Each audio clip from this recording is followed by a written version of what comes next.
Hello everyone आज video को आपण मानक स्वागत।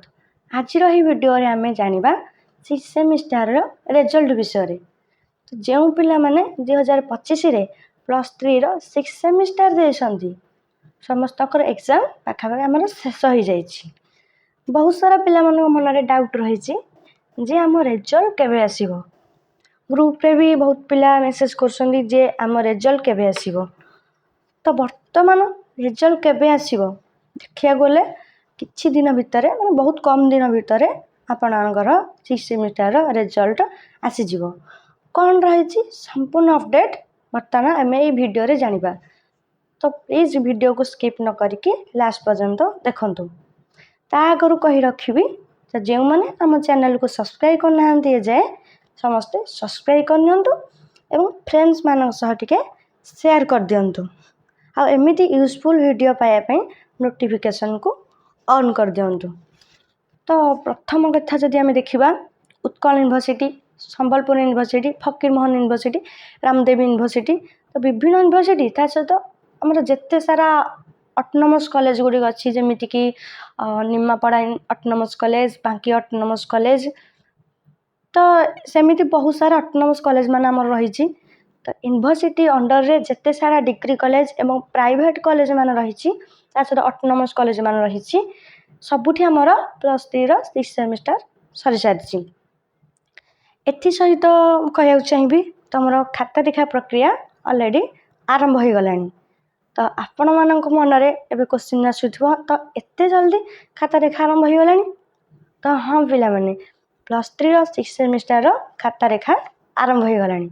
कहीं कि ना जेहेतु आपण माने हायर स्टडीज करिवे +3 सरी गला वर्तमान आपण माने भितरु के पीजी के बीडी कि अन्य के जे कोनोसी लाइन ने जीवो कि कॉम्पिटिटिव लाइन ने जीवे जेउथरे कि आपण कि जेउथरे भी जे हायर स्टडी जेउथरे कले सेइथरे आपण +3 रो मार्कशीट दरकार जेउटा कि एबे आपण पाखरे अवेलेबल नाही। जेते जल्दी आपण मानकर +3 6 सेमिस्टर रो रिजल्ट आसीबो तापर आपण माने कॉलेज प्रोविजनल सर्टिफिकेट आनी आपणकर एडमिशन प्रक्रिया को आरंभ करि परिबे। तो एठी मु आपण मानकू कहिटा पकु चाहिबी आपण मानकर वर्तमान जे देखिबा उत्कल यूनिवर्सिटी रो एबे रिसेंट 6 सेमिस्टर एग्जाम सरी जाइछि। एबे हमरो अप्रैल 24 रे सइला। तो संबलपुर यूनिवर्सिटी एग्जाम सरी तार रिजल्ट हमर काली पब्लिश ऑलरेडी हे सारिछि। हमें देखिबा आम यूनिवर्सिटी रो उत्कल यूनिवर्सिटी रो रिजल्ट 6 सेमिस्टर रो केबे आसीबो।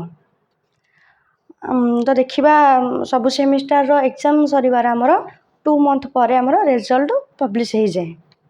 तो ए 6 सेमिस्टर रो हमर टिके जल्दी हमर रिजल्ट पळे आसीबो कारण हमर एग्जाम अछि ना अलगा लाइन जे हाई स्टडी करिवो से हमर जल्दी हमर रिजल्ट आसी जिवो। तो एग्जाम रो 2 मास पर आसिया कथा तो एटी जल्दी 1.5 मास भितर हमर रिजल्ट आसी जिवो। तो देखिए जदि जून सेकंड वीक भितर हमर सेकंड वीक भितर रिजल्ट हमर आसी जिवो। हमर खाता देखा प्रक्रिया हमर आरंभ हो गलानी जेहेतु तो बहुत कम समय हमर रिजल्ट आसी जिवो। तो आपण माने व्यस्त होंतुनी जते बेले भी रिजल्ट आसीबो सदी मु मोर टेलीग्राम चैनल रे अपडेट देई देबी, लिंक भी देई देबी, सेठी आपण डायरेक्ट क्लिक करके आपण रिजल्ट को देखि परिबे। तो जे माने हम टेलीग्राम चैनल रे जे जॉइन हे नहंती से माने देरी न करी कि डिस्क्रिप्शन में थिबा टेलीग्राम चैनल रे जॉइन हे जांदो।